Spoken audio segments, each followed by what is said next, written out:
నమస్కారం, welcome to I dream. నేను మీ సంగీత. ఈ మధ్యకాలంలో నా దగ్గరికి ఎక్కువగా వస్తున్న కేసులు ఏంటంటే భార్యాభర్తలకు సంబంధించిన కేసులు.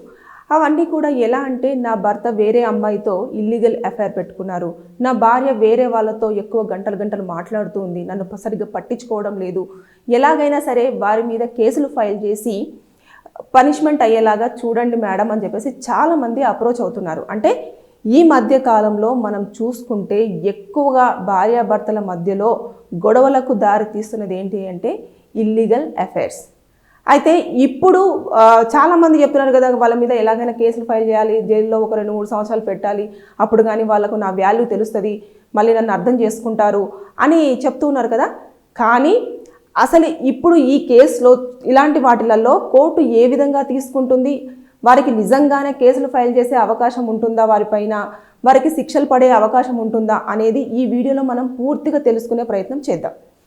ముఖ్యంగా భార్యాభర్తలు ఒకప్పుడు చాలా అన్యోన్యంగా చాలా హ్యాపీగా ఉండేవాళ్ళు. కానీ ఇప్పుడు ఎలా అయిపోయింది అని అంటే, భర్త సరిగ్గా టైం ఇవ్వకపోయినా, సరిగ్గా పట్టించుకోకపోయినా వేరే వాళ్ళపైన ఇంట్రెస్ట్ చూపించడము, అదేవిధంగా భర్త కూడా ఇంట్లో భార్య ఏదన్నా ఈ సామాన్ అయిపోయింది, లేదంటే పిల్లల ఫీజులు కట్టాలి అంటే వెంటనే టార్చర్ అవుతుంది అని చెప్పేసి వేరే అమ్మాయి వైపు ఇంట్రెస్ట్ చూపించడము, ఇలాంటివన్నీ జరుగుతూ ఉన్నాయి. అయితే ఇవన్నీ కూడా మనము ప్రూవ్ చెయ్యాలి అంటే కోర్టులో, అంటే భార్యకు కానివ్వండి భర్తకు కానివ్వండి వేరే వాళ్ళతో సంబంధం ఉంది అని చెప్పేసి ప్రూవ్ చెయ్యాలి అంటే 2 రకాల ఎవిడెన్స్ను కోర్టు పరిగణలోకి తీసుకోవడం జరుగుతుంది.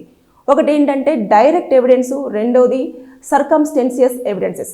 అంటే ఇప్పుడు డైరెక్ట్ ఎవిడెన్సెస్ అంటే ఎప్పుడైతే వాళ్ళిద్దరు కలిసి ఉంటారో ఆ టైంలో ఇమీడియట్గా పోలీసుల త్రూ వెళ్ళడం కానివ్వండి, లేదంటే డైరెక్ట్గా ఫ్యామిలీ మెంబర్స్ వెళ్ళేసి మాట్లాడడం కానివ్వండి, అంటే డైరెక్ట్గా పట్టుకోవడం, ఇలాంటిది డైరెక్ట్గా మనం ఎవిడెన్స్ని దాన్ని తీసుకొచ్చేసి ప్రొవైడ్ చేయడం అనేది ఉంటుంది. అలాగే సర్కమ్స్టెన్షియస్ ఎవిడెన్సెస్ అంటే ఇప్పుడు చూడండి, చాలామంది చాట్ చేసుకుంటూ ఉంటారు, టెక్స్ట్ మెసేజ్, ఫోన్లో టెక్స్ట్ మెసేజెస్ కానివ్వండి, తర్వాత వాట్సాప్ మెసేజెస్ కానివ్వండి, వాట్సాప్లో వీడియో కాల్స్ కానివ్వండి, వాయిస్ కాల్స్ కానివ్వండి, అదేవిధంగా వాళ్ళు రెస్టారెంట్స్కి వెళ్తే ఒకవేళ వాళ్ళు వెళ్ళినట్టుగా అక్కడ సీసీటీవీ ఫుటేజ్ కానివ్వండి, వాళ్ళు ఏదైనా హోటల్స్లలో స్టే చేస్తే హోటల్లో సంబంధించిన వారు నిజంగానే స్టే చేశారా లేదా అని చెప్పేసి అనే దానిపైన కానివ్వండి.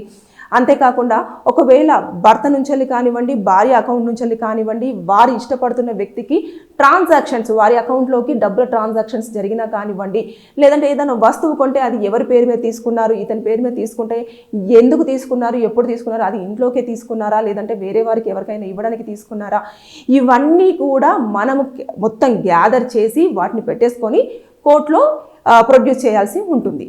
ఐపీసీ సెక్షన్ 497 అనేది ఇదివరకు క్రిమినల్ కేసు కింద క్యాలిక్యులేషన్ చేసేవారు. అంటే దాన్ని క్రిమినల్ ఎఫెన్స్గానే ఎక్కువ క్యాలిక్యులేషన్ చేసి వారికి పనిష్మెంట్స్ ఉండేవి, కేసులు ఫైల్ అయ్యేవి, అదేవిధంగా ఎలాంటి శిక్షలు ఉంటాయో అలాంటి శిక్షలు వేసేవారు. కానీ ఇప్పుడు ఏమైందనంటే 2017 Joseph Saini versus union of India ప్రకారంగా ఒక జడ్జిమెంట్ అనేది రావడం జరిగింది. ఏదైతే ఈ కేసులు ఉందో ఈ 497 అనేది కేవలము సివిల్ కేసు కింద మాత్రమే పరిగణించబడుతుంది తప్పించి ఇది క్రిమినల్ ఎఫెన్స్గా రావడం అనేది జరగదు అని చెప్పేసి అందులో క్లియర్గా తేల్చి చెప్పేశారు. దాంతో ఏమైంది, ఇక వారి మీద ఎలాంటి కేసులు పెట్టినా కూడా అవి చెల్లుబాటు అవ్వవు. ఎందుకంటే ఇద్దరు ఇష్టపూర్వకంగా వారికి నచ్చిన లైఫ్ని లీడ్ చేయాలనుకుంటున్నారు కాబట్టి వారికి అన్ని రైట్స్ ఉన్నాయి అన్న ధోరణిలోనే ఈ కేసు అనేది, అంటే సివిల్ కేసు అంటే ఇంకా దాంట్లో ఏమీ ఉండదు.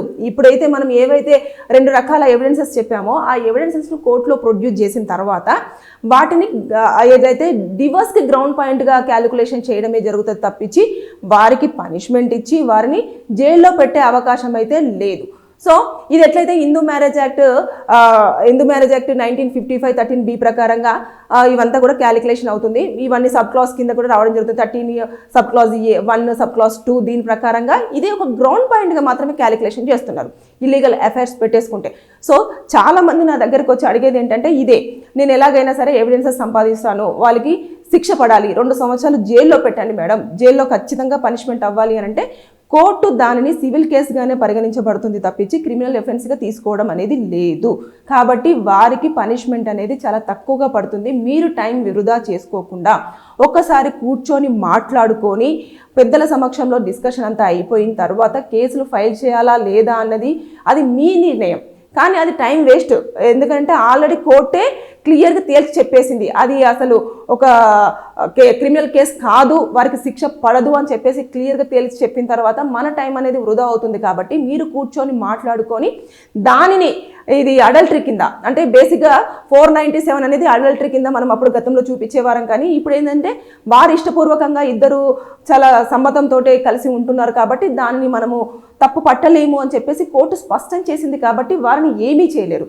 దయచేసి మీరు ఎవరైనా సరే టైం వృధా చేసుకోకుండా మీరు కేసు ఫైల్ చేయాలి అనుకుంటే డివోర్స్ కింద మాత్రమే ఆ గ్రౌండ్ పాయింట్ని చూపించేసి వారు మీకు కరెక్ట్ పర్సన్ కాదు అని చెప్పేసి విడాకులు తీసుకుంటే మీరు మనశ్శాంతిగా ఉండడమే కాకుండా అన్ని రకాలుగా హ్యాపీగా ఉంటారు. దీనివల్ల ఏమవుతుందంటే వారిని ఇప్పుడు కోర్టు ఏం చేయలేకపోతుంది అని చెప్పేసి మైండ్లో రకరకాల ఆలోచనలు తెచ్చుకొని వారిని కొట్టడం కానివ్వండి, అదేవిధంగా వారిని హింసించడం కానివ్వండి, వాళ్ళు వెంట పడేసి ఎవరినో పెట్టేసి చంపాలన్న ప్రయత్నం చేయడం కానివ్వండి, కొంతమంది చంపేయడం కానివ్వండి, ఇలాంటి చేసి మీరు క్రిమినల్స్గా తయారవుతున్నారు తప్పించి వారికి అనేది పనిష్మెంట్ అనేది పడడం లేదు.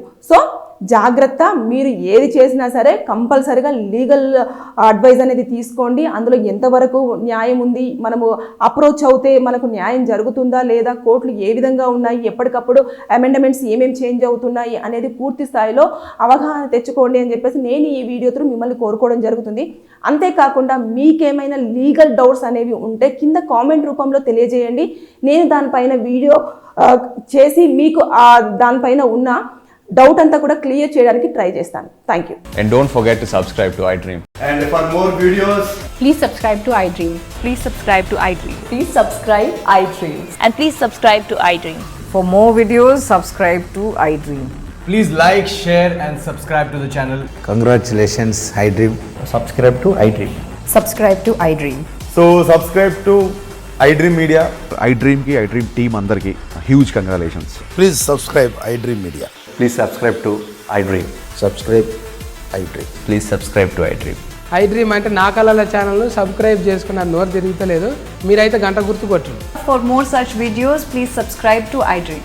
Subscribe to iDream. Please subscribe to iDream. Please subscribe iDream Media. Please do subscribe to iDream. Please subscribe to iDream Media. For best entertainment and information, please subscribe iDream.